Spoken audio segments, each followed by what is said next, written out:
జీవజలముల గురించి మనం తెలుసుకుందాము. ఇజ్రాయేలు ప్రజలందరూ కూడా ఐగుప్తు దేశమును వదిలిపెట్టి అంటే దేవుడు చూపించినటువంటి వాగ్దాన దేశానికి చేరుకోవాలని ప్రయాణమయ్యి బయలుదేరారు. గత వారం పాఠంలో మనం విన్నాం. అయితే ఈ దినమందున ఈ రోజున ఇజ్రాయేలు ప్రజలందరూ కూడా అరణ్య యాత్రలో ప్రయాణమయ్యి వారు బయలుదేరి వస్తూ ఉన్నారు. ఆ వస్తూ ఉన్నటువంటి సమయంలో ఆ ప్రయాణం అంతట్లో కూడా వారికి చాలా అవరోధాలు, చాలా కష్టాలు పడ్డారు, చాలా పరీక్షలకు గురయ్యారు, చాలా శ్రమలకు గురయ్యారు. ఆ యాత్రలో వారు నడుస్తూ ఉన్నప్పుడు దేవుడు వారికి తోడుగా ఉన్నా కానీ వారు అనుకుంటూ ఉన్నారు, సనుగులు గొనుగులతో వారి ప్రయాణాన్ని కొనసాగిస్తూ వస్తూ ఉన్నారంట. అయితే దేవుడు ఏమనుకున్నాడంటే, ఇజ్రాయేలు జనాంగమును ఎంతగానో ప్రేమించినటువంటి దేవుడు వారిని దేవుని యొక్క సన్నిధిలో ఎదగాలని దేవుడు కోరుకుంటూ ఉన్నాడు. కానీ వారు మాత్రము దేవుని నుండి దూరంగా ఉండడానికి మరలా ఐగుప్తు దేశాన్ని జ్ఞాపకం తెచ్చుకుంటూ ఉన్నారు.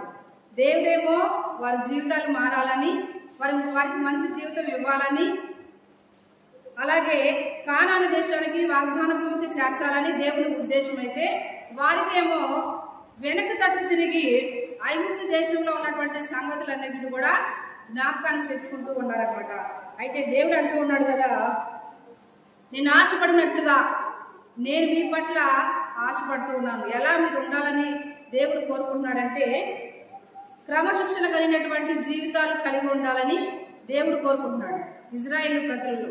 అలాగే ఈ రోజున మనలో కూడా, మీ అందరిలో కూడా దేవుడు కోరుకునేది ఏంటంటే, క్రమశిక్షణైనటువంటి జీవితం మనకు కావాలి. దేవుడు కోరుకునేది అదే మన జీవితాల్లో. ఇజ్రాయేలు ప్రజల్లోనే కాదు, మనలో కూడా దేవుడు కోరుకునేది ఇదే. ఆత్మ నియంత్రణ కూడా కావాలి. ఇజ్రాయేలు ప్రజల్లో దేవుడు కోరుకున్నటువంటి ఆత్మ నియంత్రణ లేదని దేవుడు సెలవిస్తూ ఉన్నాడు. అయితే ఈ దినాల్లో చాలా మందిలో కూడా దేవుడు నమ్ముకున్నటువంటి వారి జీవితంలో కూడా ఆత్మ నియంత్రణ అంటే, ఆత్మలో ఏదైనా శోధన, శ్రమ, ఇబ్బంది, ఇరుకు వచ్చినప్పుడు మన ఆత్మ కుంగిపోతుంది. అంటే సనుగులతో గొనుగులతో, దేవుడు ఎందుకు నన్ను జ్ఞాపకం చేసుకోలేదు, దేవుడు ఎందుకు మమ్మల్ని మర్చిపోయాడు, నేను ఎంతగా ప్రార్థించాను, నేను దేవునికి మొరపెట్టాను, కానీ దేవుడు నన్ను కరుణించలేదని ఆత్మలో నియంత్రణ లేనటువంటి జీవితాల్లో జీవిస్తూ ఉన్నారన్నమాట. అందుకని దేవుడు అంటూ ఉన్నాడు కదా, దేవుడు కోరుకునేది ఏంటంటే, మూడో విషయం ఏంటంటే ఆత్మత్యాగం కోరుకుంటాడు మనలో దేవుడు. ఇజ్రాయేలు ప్రజల్లో కూడా ఆత్మత్యాగాన్ని కోరుకున్నాడు. అలాగే నీలోను నాలోను కూడా దేవుడు కోరుకునేది ఏంటంటే, ఆత్మత్యాగం కావాలి. దేవుని కోసము త్యాగానికి సిద్ధపడాలి. దేవుడు చెప్పాడు, వాగ్దాన భూమికి మిమ్మల్ని చేరుస్తారని దేవుడు చెప్తే, మీరు ప్రయాణమై వస్తూ ఉన్నప్పుడు సనుగుళ్ళు గొనుగులతో ప్రయాణిస్తూ ఉన్నారంట. అయితే దేవుడు అంటూ ఉన్నాడు, మీలో ఆత్మత్యాగం ఉండాలని నేను కోరుకుంటున్నాను అని దేవుడు సెలవిస్తా ఉన్నాడు.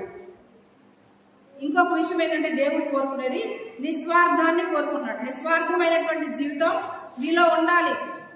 నీలోను నాలోను మరియు ఆనాడు దేవుడు కోరుకున్నటువంటి విధంగా ఇజ్రాయేల్ ప్రజలలో కూడా నిస్వార్థమైనటువంటి జీవితాలు కలిగి ఉండమని దేవుడు ప్రకటించాడు. కానీ ఆనాటి నుండి ఈనాటి వరకు కూడా విశ్వాసులైనటువంటి వారి జీవితాల్లో నిస్వార్థమైనటువంటి జీవితాలు లేవు. ఎందుకంటే అందరిలో స్వార్థమే ఉంది. ఏదో ఒక రోజున, ఏదో ఒక రూపంలో, ఏదో ఒక క్షణంలో స్వార్థము బయటకు వచ్చింది. స్వార్థం ఎలా అంటే, మనందరము విశ్వాసమే, దేవుడు నమ్ముకున్నటువంటి వారు. సపోజ్ ఒక ఆమె ఇంట్లో ప్రార్థన పెట్టుకుంటుంటే తనని పిలవలేదనుకోండి, మర్చిపోయింది అనుకోండి, వెంటనే ఈ స్వార్థం ఏం చేస్తుందంటే, నన్ను పిలవలేదు కాబట్టి నీ ఇంటికి రాను. ఈ స్వార్థం, దేవుని నమ్మినటువంటి వారిలో నిస్వార్థం ఉండాలని దేవుడు కోరుతూ ఉన్నాడు. దేవుని యందు నమ్మకం కలిగి ఉండాలి. ఇజ్రాయేల్ జనాంగంలో దేవుడు కోరుకున్నటువంటి లక్షణాలన్నీ ఇవి. కానీ దేవుడు ఎంతగా వారి పట్ల కోరుతూ ఉన్నాడో, వారు దేవునికి అంతగా దూషిస్తూ గణిస్తూ దేవునికి దూరంగా వెళ్తూ ఉన్నారు. కానీ దేవుడు మాత్రం వారిని వదిలిపెట్టకుండా వారి వెంటే ఉండి వారిని నడిపిస్తూ వారికి మంచి జీవితాలు ఇవ్వాలని, మంచి సుగుణాలు వారికి కలిగించాలని దేవుడు వారికి ముందరగా వెనుకగా నడుస్తూ వారిని నడిపించినటువంటి దేవుడై ఉన్నారు. ఈరోజు పాఠంలో మనకు జీవజలము అరణ్య యాత్రలో 3 రోజుల ప్రయాణం జరిగిపోయింది. 3 రోజులు ప్రయాణం చేశారు, వచ్చారు. చివరికి ఒక స్థలానికి వచ్చారు. ఈ బైబిల్లో మనం చదివినప్పుడు బైబిల్లో ఉన్నటువంటి వృత్తాంతాలు, కథలు ఉన్నాయి కదా, బైబిల్లో ఉన్నటువంటి కథలు కానీ ఈ కథల్లో ఉన్నటువంటి పాత్రలు ఎవరైతే ఉన్నారో వారందరిని బట్టి కూడా మనం ఏమని అనుకుంటామంటే, కొంతమంది బైబిల్లో ఉన్నటువంటి వృత్తాంతాల్లో ఉన్నటువంటి కొన్ని పాత్రల్లో ఉన్నటువంటి పాత్రదారులు ఎవరైతే ఉన్నారో, బైబిల్లో ఉన్నటువంటి పితరులైనటువంటి వారు కానీ, ప్రవక్తలు కానీ, చిన్న ప్రవక్తలు కానీ, పెద్ద ప్రవక్తలు కానీ, అలాగే రాజులు కానీ, అలాగే ఇంకా యేసు ప్రభు కాలానికి వచ్చినప్పుడు మనకు యేసు ప్రభు వారి యొక్క శిష్యులు, అపోస్తలులు, ఇలా వీరందరూ ఉన్నారు కదా. బైబిల్లో ఉన్నటువంటి పాత్రలు అంటే వీరందరి జీవితాల్లో మనకు ఎక్కువగా కనిపించేది ఏంటంటే, మంచి వాళ్ళు చాలా మంది కనపడతారు, అలాగే చెడ్డవారు కూడా కనపడతారు. బైబిల్లో చెడ్డవారు ఉన్నారా లేరా?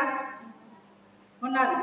అంటే బైబిల్లో ఉన్నటువంటి పాత్రలన్నింటిలో కూడా మంచివారు ఉన్నారు, చెడ్డవారు కూడా ఉన్నారు. అయితే ఎందుకోసం దేవుడు చెడ్డవారిని కూడా పరిశుద్ధ గ్రంథంలో ప్రవేశపెట్టాడు? ఎందుకోసం వారి జీవితాలు ఇచ్చాడంటే, మనం నేర్చుకోవాలి వారి నుండి, వారి జీవిత పాఠాలను మనం నేర్చుకొని మీరు అలా ఉండొద్దని దేవుడు సెలవిస్తున్నాడు. ఇదిగో, దేవునికి వ్యతిరేకమైనటువంటి జీవితాలు జీవిస్తే ఈ రీతిగా పతనం అవుతారు, ఈ రీతిగా నాశనం అవుతారు, ఈ రీతిగా దేవుడు వారికి శాపాన్ని ఇస్తాడు అని తెలుసుకోవడం కోసం దేవుడు చెడ్డవారిని కూడా పరిశుద్ధ గ్రంథంలో ప్రవేశపెట్టాడు. ఆ పాత్రలు కూడా ఉన్నారనమాట. అయితే ప్రభు సెలవిస్తున్నటువంటి మాటల విషయంలో వీటన్నిటికి కూడా వారిలో ఉన్నటువంటి సమస్యలను ఎలా ఎదుర్కొన్నారో, అలాగే మన నిజ జీవితంలో, మన క్రైస్తవ జీవితంలో కూడా వారు ఎలా ఎదుర్కొన్నారో అదే విధంగా మనం కూడా నేర్చుకోవాలని దేవుడు ఈ విధంగా వారిని ప్రవేశపెట్టాడు. జీవజలము అంటే, ఈ జీవజలము క్రొత్త నిబంధనలో మనం చూస్తాం. కానీ పాత నిబంధన కాలంలో జీవజలము ప్రవహింపజేశాడు దేవుడు. ఆ ఇశ్రాయేలు ప్రజలు అరణ్యంలో వారు ప్రయాణం చేస్తూ ఉన్నప్పుడు ఆ అరణ్యం అంతా ఎలా ఉందంటే, అరణ్యంలో చుక్క నీరు కూడా దొరకదు. అరణ్యంలో ఒక చెట్లు కానీ, పెద్ద పెద్ద వృక్షాలు కానీ ఉండవు. అరణ్యం అంతా ఎలా ఉంటుందంటే చాలా వేడిగా ఆ ఇసుకతో నింపబడి ఉంటుంది. కాబట్టి అరణ్యం అంతా వాళ్ళు నడుస్తూ కాలినడకలు వెళ్తున్నారు కాబట్టి కాళ్ళు కాలుకుంటూ ఆ ఎండ వేడిలో, ఆ ఎండ కలిగినటువంటి వాతావరణంలో వారు ప్రయాణం చేస్తూ ఉన్నారు ఇశ్రాయేలు ప్రజలు. ఈ రోజున దేవుడు నిన్ను కూడా వాగ్దాన భూమికి నేను చేరుస్తాను, వాగ్దాన భూమికి రండి అంటే మీరు అరణ్యంలో ప్రయాణం చేయగలరా? అరణ్యంలో ప్రయాణం చేయగలరా? దేవుడే నీకు వచ్చి చెప్పాడు అనుకోండి, చేయలేము. అరణ్యంలో ప్రయాణము చేయలేము. కానీ ఇశ్రాయేలు ప్రజలు దేవుణ్ణి సనుక్కుంటూనో కొనుక్కుంటూనో మొత్తానికి వారి నాయకుడైనటువంటి మోషే చెప్పినటువంటి మాట ప్రకారంగా ఐగుప్తు దేశాన్ని వదిలిపెట్టి వాగ్దాన భూమికి నడిపిస్తున్నాడు. కాబట్టి మోషే గారి యొక్క మాటను నమ్మి వారు ప్రయాణం చేస్తూ ఉన్నారు. ఈ సమయంలో 3 రోజులు గడిచిపోయిన తర్వాత వారికి దాహమైంది, అరణ్యంలో దాహమైంది. దేవుడు సెలవిస్తా ఉన్నాడు. దేవుడు ఏమనుకుంటున్నాడంటే, ఇశ్రాయేలు ప్రజలను పరీక్షించాలనుకున్నాడు దేవుడు. ఇశ్రాయేలు ప్రజలను చాలా గొడుగులతో సరుకులతో ప్రయాణం సాగిస్తూ ఉన్నారు, చూద్దాం అనుకున్నాడు దేవుడు. పరీక్షనిచ్చాడు. ఏంటి ఆ పరీక్ష అంటే, దాహం అవుతా ఉంది. అందరికీ దాహం అవుతుంది. దాహానికి నీరు ఎక్కడ వెతికినా కనబడలేదు. ఏం చేస్తారు చూద్దాం, నాకు మొరపెడతారా లేకుంటే నన్ను సనుగుతారా అని దేవుడు పరీక్ష పెట్టాడు. అయితే మొత్తానికి దేవుడు పెట్టినటువంటి ఈ పరీక్షలో ఇశ్రాయేలు ప్రజలే ఓడిపోయారు. దేవుని మీద సనుక్కున్నారు. మోషే, మమ్మల్ని ఎందుకు ఈ అరణ్యంలోకి తీసుకొచ్చావు? మాకు తాగడానికి నీళ్ళు లేవు, మమ్మల్ని చంపడానికి తీసుకొచ్చావా? మేము ఐగుప్తు దేశంలో ఉన్నప్పుడైతే మేము మంచి మంచి ఆహారం తిన్నాము, అక్కడైతే బాగుండేది అనే విషయాలు మోషేతో ప్రకటించారు వాళ్ళు. అయితే ఈ 3 రోజుల ప్రయాణం తర్వాత వారు వచ్చినటువంటి ప్రాంతము మారా. ఆ ప్రాంతానికి వాళ్ళు వచ్చినప్పుడు వారికి దాహమైంది. దాహం ద్వారా దేవుడు ఏం చేశాడంటే మోషేని ఇచ్చాడు. మోషే దేవునికి ప్రార్థన చేసిన తర్వాత ఈ సనుగులను విన్న తర్వాత మోషే దేవుని దగ్గరికి వెళ్ళి దేవుని అంటే ప్రజలకు కొంచెం దూరంగా వెళ్ళి ఏకాంతంగా వెళ్ళి దేవుణ్ణి అడిగేవాడు మోషే. దేవుణ్ణి అడిగినప్పుడు దేవుడు చెప్పాడు మోషేకి. ఏమని చెప్పాడంటే, పలానా చెట్టు ఉంది, ఆ చెట్టు దగ్గరకు నువ్వు వెళ్ళు, ఆ చెట్టు కొమ్మను తీసుకొని ఆ కొమ్మ తీసుకొచ్చి నువ్వు ఆ నీళ్ళలో ముంచమని చెప్తాడు. వారు వచ్చినటువంటి చోటులో అక్కడ ఒక ఊట ఉన్నది. ఆ ఇసుకలోనే ఒక ఊట కనబడింది. వాడికి త్రాగడానికి నీరు అవసరమైంది. వెతికారు. వెతకంగా ఒక ఊట కనపడింది. ఆ ఊట తాగడానికి అందరూ అందులో దగ్గరికి వెళ్ళారు. అందులో నీరు తీసుకొని నోట్లో పోసుకున్నారు. అవి చేదుగా ఉంది. నీరు మాత్రం కనబడింది, కానీ అవి త్రాగడానికి పనికిరానటువంటి నీరు. త్రాగగానే అవి ఎలా ఉన్నాయంటే చేదు నీరు. దేవుడు ఇజ్రాయేలు ప్రజల్లో చేసినటువంటి మొదటి అద్భుత కార్యం ఇది. ఈ మారా ప్రాంతంలో చేసినటువంటి మొదటి అద్భుత కార్యం ఏంటంటే, చేదైనటువంటి నీళ్లను మధురంగా మార్చాడు దేవుడు. ఈ ఊటలో ఉన్నటువంటి ఇసుక ఊటలో ఉన్నటువంటి నీళ్లు వాళ్ళు తాగి చూశారు, అవి చేదుగా ఉన్నాయి. మోషే ఈలోకి వచ్చాడు.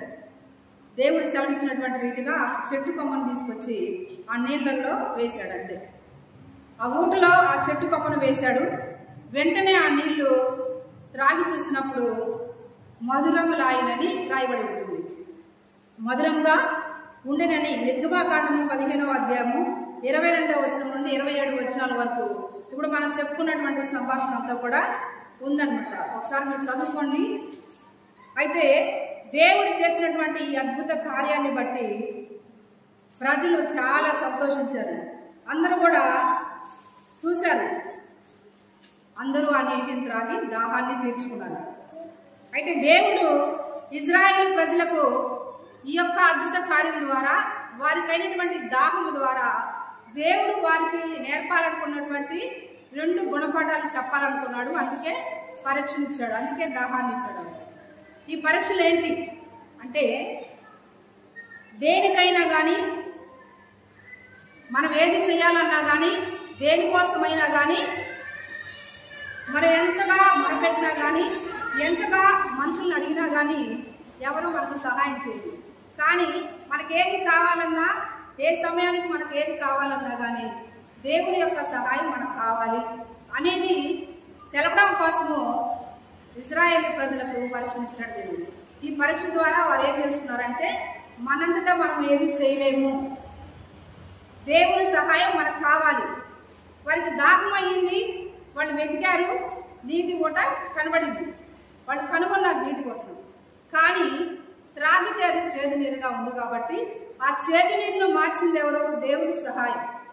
దేవుడే ఆ చేదు నీరును మధురంగా తీయని నీరుగా మార్చినటువంటి దేవుడు. కాబట్టి అంటే వాళ్ళు నేర్చుకున్నటువంటి గుణపాఠం ఏంటంటే, ఇజ్రాయేలు ప్రజలు ఈ రోజున మనం కూడా దేవుడు మన జీవితంలో కూడా చేస్తున్నటువంటి ఏ సమయంలోనైనా కానీ, దేని విషయంలోనైనా కానీ మనం ముందడుగు వేసినా కానీ అది జరగకపోతే, దేవుని సహాయం జరగలేదు అని మీరు అనుకుంటే, అప్పుడు మీరు ఏమనుకోవాలంటే, దేవుని సహాయం నాకు కావాలి, దేవుని సహాయం నాకు ఉండాలి, నేను ఇది చేస్తున్నాను, ఇది నాకు అవసరం అనుకుంటారు కదా. అది జరగనప్పుడు మీకు ఏం అర్థం అవ్వాలంటే, దేవుడు చెప్పినటువంటి పాఠం ఏంటంటే, దేవుని సహాయం నీకు కావాలని అర్థం. అప్పుడు నువ్వు దేవునికి ప్రార్థించు, దేవుని సహాయాన్ని కోరు, వెంటనే నీకు సమాధానం లభిస్తుంది, జవాబు లభిస్తుంది. అలాగే ఇంకొక పాఠాన్ని కూడా ఇజ్రాయేల్ ప్రజలకు నేర్పించాడు. ఈ 2వ పాఠం ఏంటంటే, ఈ జీవ జలముల ద్వారా మంచినీటి ఊటగా మార్చినటువంటి దేవుని కార్యం ద్వారా ఇజ్రాయేల్ ప్రజల్లో దేవుడు ఇచ్చినటువంటి 2వ గుణపాఠం ఏంటంటే, పాఠం ఏమి ఇచ్చాడంటే, మీరు చేస్తున్నటువంటి పని దేవుని సహాయం కావాలి. అలాగే దేవుడు అద్భుత కార్యాలు చేయాలంటే మనుషుల సహాయం దేవునికి కావాలి. అర్థమైంది అందరికీ? దేవుడు మనలో అద్భుత కార్యం చేయాలంటే, మన జీవితాల్లో దేవుడు కార్యాలు జరగాలంటే మనుషుల్నే వాడుకుంటాడు దేవుడు, మనుషుల్నే వాడుకుంటాడు దేవుడు. ఇప్పుడు మనం ఇప్పుడు చెప్పుకున్నాం కదా, చేదైనటువంటి నీరు మధురంగా మార్చడానికి దేవుడు ఎవరిని ఎన్నుకున్నాడు? దేవుడే దిగువచ్చి చేశాడా, లేదంటే మనుషుల్ని ఎన్నుకున్నాడా? చెప్పాలి సమాధానం. ఎవరిని ఎన్నుకున్నాడు? దేవుడు మోషేని ఎన్నుకున్నాడు. మోషే ఎవరు? మనలాంటి మానవ స్వభావం కలిగినటువంటి మనుషుడే. దేవుడు మోషేని ఎన్నుకున్నాడు. ఆ నీటిని మధురంగా మార్చడానికి మోషేని ఎన్నుకున్నాడు. కాబట్టి 2 పాఠాలు నేర్పించాడు. ఒకటి ఏంటంటే, నీవు దేనికోసమైనా ఎవరి సహాయమైనా నీకు కావాలంటే నువ్వు దేనికోసమైనా సహాయం కావాలంటే దేవుని సహాయం నీకు కావాలి. అదే ప్రార్థనా శక్తి. రెండోదిగా, నీలో కార్యాలు జరగాలంటే, మన జీవితాల్లో దేవుని యొక్క కార్యాలు జరగాలంటే మన ద్వారానే జరిగిస్తాడు దేవుడు. అంటే నీ ద్వారా కాకపోయినా వేరొక వ్యక్తి ద్వారానైనా తన కార్యములు నెరవేరుస్తాడు దేవుడు. జీవ జలముల ద్వారా దేవుడు చెప్పినటువంటి ఈ 2 పాఠాలు ఇజ్రాయేల్ ప్రజలలో ఈ 2 పాఠాలు నేర్చుకున్నారు. వాళ్ళు ఆ అద్భుత కార్యాన్ని చూసిన తర్వాత వారందరూ కూడా ఏం చేశారంటే, నిర్గమాకాండము 15వ అధ్యాయం 11వ వచనంలో, యెహోవా వేల్పులలో నీ వంటి వాడెవడు, పరిశుద్ధతను బట్టి నీ వంటి మహనీయుడు, స్తుతి కీర్తనలను బట్టి పూజ్యుడు ప్రభువా, అద్భుతములు చేయబడవు నీవే ప్రభువా, నీ వంటి వారు ఎవరూ లేరయ్యా అని ఆ దినమందున వారు మాట్లాడుతూ ఉన్నారు. దేవుని అద్భుత కార్యాన్ని బట్టి, ఆయన చేసినటువంటి దేవుని క్రియలను బట్టి వారు దేవుని కొనియాడుతూ మాట్లాడినటువంటి ఆ సంఘటన అన్నమాట ఈ మాటలు ఇవి. ఇంకొక మాట ప్రభు వారితో వాగ్దానం చేశాడు. నిర్గమాకాండము 15వ అధ్యాయం 26వ వచనంలో దేవుడు వెంటనే వారికి వాగ్దానం చేశాడు. ఏమనంటే, ఐగుప్తులో కలుగు చేసినటువంటి రోగములలో ఏది మీకు రానియను అని వాగ్దానం చేశాడు. ఐగుప్త దేశంలో ఐగుప్తులకు నేను ఇచ్చినటువంటి రోగములలో ఏదియో కూడా మీ మీదికి నేను రానివ్వనని వాగ్దానం చేశాడు ఇజ్రాయేల్ ప్రజలతో దేవుడు నీతోనూ నాతోనూ కూడా దేవుడు వాగ్దానం చేయవాడై ఉన్నాడు. ఆయన వాగ్దానం చేస్తే ఆ వాగ్దానం నెరవేర్చేవాడు. తన మాట ఇచ్చి నెరవేర్చిన వాడు కాదు. ఆయన మనలాంటి మనుషుడు కాదు, మాట తప్పని వాడు కాదు. కాబట్టి ఇజ్రాయేలీలందరూ కూడా ఈ విషయాలన్నీ తెలుసుకున్న తర్వాత కొంతమంది మరలా ప్రయాణమై బయలుదేరారు. మధ్యలో 2వ అద్భుత కార్యక్రమం జరిగింది. తర్వాత ఏం జరిగిందంటే, మరలా వాళ్ళకి దాహం అయినప్పుడు వారికి దాహమైంది ప్రయాణం చేసిన తర్వాత. ఈ మధ్య కాలంలో జరిగినటువంటి ఇంకొక అద్భుత కార్యం ఉంది, అది తర్వాత మనం తెలుసుకుందాము. ఇక్కడ మనము యోహాను సువార్త 4వ అధ్యాయము 10వ వచనం మరియు 11వ వచనం చదువుకుందాం. యోహాను సువార్త 4వ అధ్యాయము 10వ వచనము మరియు 11వ వచనము. అందుకు యేసు, నీవు దేవుని వరమును నాకు దాహము నాకు ఇమ్మని నిన్ను అడుగుచున్న వాడెవడో అదియు ఎరిగి ఉంటే నీవు ఆయనను అడుగుదువు. ఆయన నీకు జీవజలమిచ్చునని ఆమెతో చెప్పాను. అప్పుడు ఆ స్త్రీ అయ్యా ఈ బావి లోతైనది చేదుకొనుటకు నీకేమీ లేదే. ఆ జీవజలము ఎలాగు నీకు దొరుకును. ఇక్కడ యేసు ప్రభువారు సమరయ గుండా ఆయన ప్రయాణం చేస్తూ ఉన్నప్పుడు ఆ సమరయ ప్రాంతంలోకి పొలిమేరలకు వచ్చాడు. అక్కడ యాకోబు బావి ఉన్నది. ఆ ఎండవేళ ఆయన వస్తూ ఉన్నప్పుడు ఇదంతా కథంతా కూడా మీకు తెలిసినటువంటి విషయమే. అయితే ఇక్కడ మనకు కావాల్సింది ఏంటంటే జీవజలం. సమరయ స్త్రీ కథలో ఉన్నటువంటి జీవజలం అందించడానికి వచ్చినటువంటి ప్రభువారు ఆ సమరయ స్త్రీకి జీవజలం ఇచ్చాడు. ఇక్కడ అరణ్యంలో ఇజ్రాయేల్ ప్రజలకు మారా అనే ప్రాంతంలో చేదు నీరుగా ఉన్నటువంటి ఆ నీటి ఒడ్డులో మధురమైనటువంటి నీటిగా మార్చినటువంటి ఆ కొమ్మను తీసుకుని మోషే గారు వచ్చారు కదా, ఆ కొమ్మ యేసు ప్రభువారు. కొమ్మగా మారి ఆ చేదు నీటిలో పడినప్పుడు యేసు ప్రభువారు ఎప్పుడైతే ఆ నీటిని తాకాడో వెంటనే చేదనేటువంటి నీటి ఓట మధురములాయనని సెలవించబడింది అక్కడ ఆ వచనం. అయితే ఇక్కడ మనము కొత్త నిబంధనలో ఉన్నటువంటి యోహాను సువార్త 4వ అధ్యాయంలో 10, 11 అలాగే 13, 14 మొత్తం ఆ వచనాలన్నీ ఆ స్టోరీ అంతా మనం తెలుసుకుంటే అక్కడ యేసు ప్రభు వారు సమరయ స్త్రీకి ఇచ్చినటువంటి జీవజలం ఇచ్చాడు. ఇక్కడ చేదైనటువంటి నీరు త్రాగినటువంటి ప్రజలందరూ కూడా జీవజలాన్ని పొందుకున్నారు. ప్రభు యేసు ప్రభు వారి ద్వారా జీవజలాన్ని త్రాగారు, వారి దప్పికను తీర్చుకున్నారు. ఇక్కడ సమరయ స్త్రీలో యేసు ప్రభు వారు సమరయ స్త్రీలో ఉన్నటువంటి చేదైనటువంటి జీవితం ఉంది. చేదైనటువంటి జీవిత దినములావి. ఆమె భయంకరమైనటువంటి విగ్రహారాధనలో ఉంది. ఆమె చేదైనటువంటి జీవితంలో ఉంది కాబట్టి యేసు ప్రభు అన్నాడు, నీకు జీవజలం ఇస్తానని చెప్పాడు.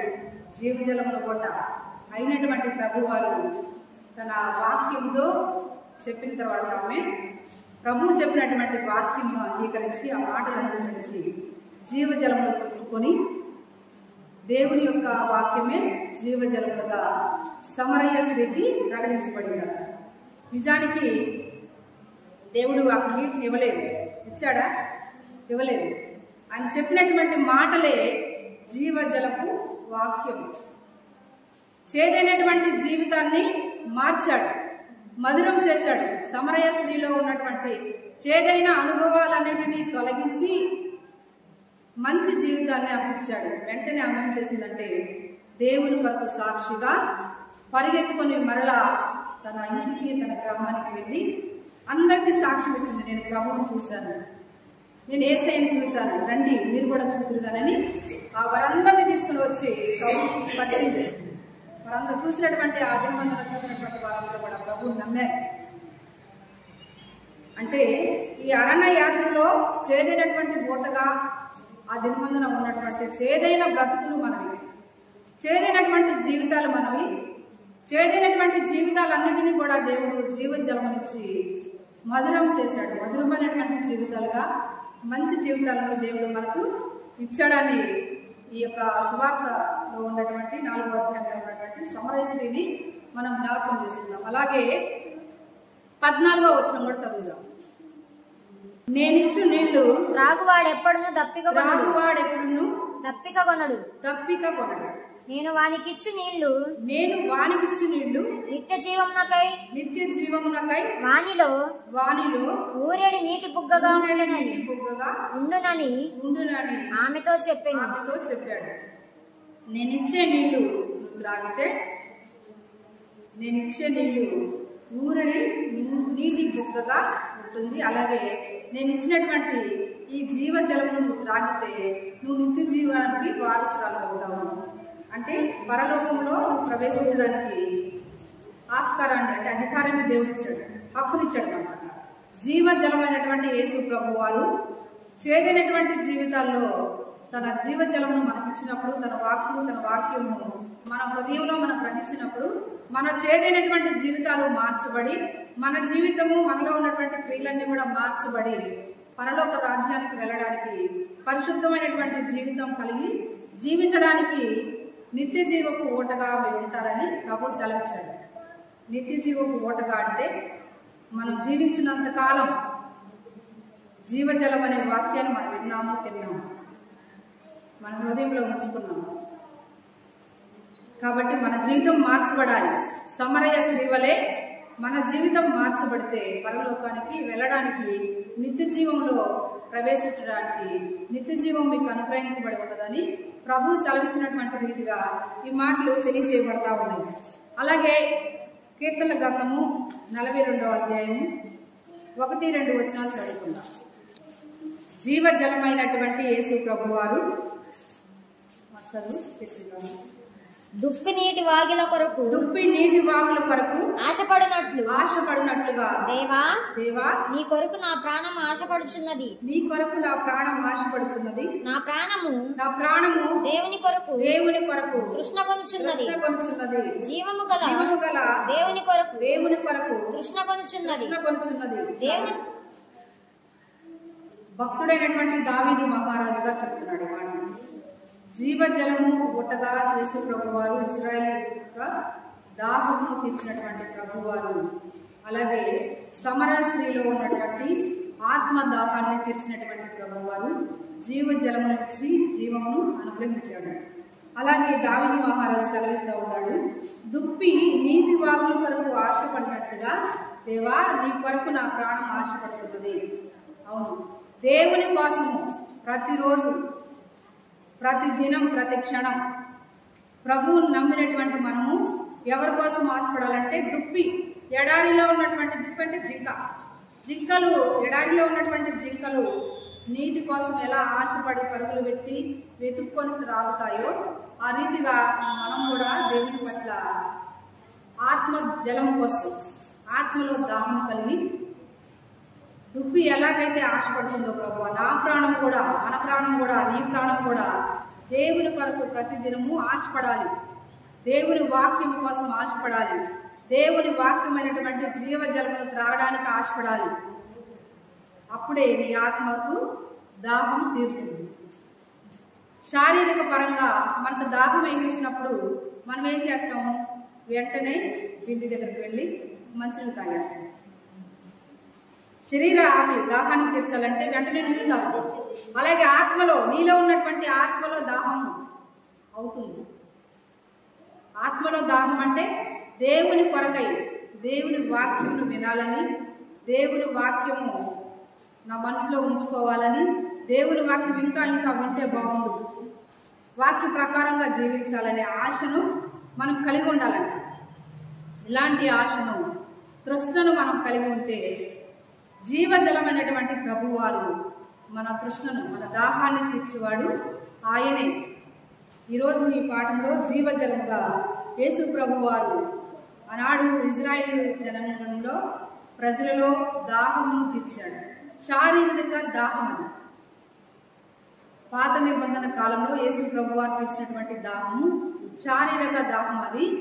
క్రొత్త నిబంధనలోకి వచ్చేసరికి సమరయ స్త్రీలో ఆత్మ దాహాన్ని తీర్చాడు.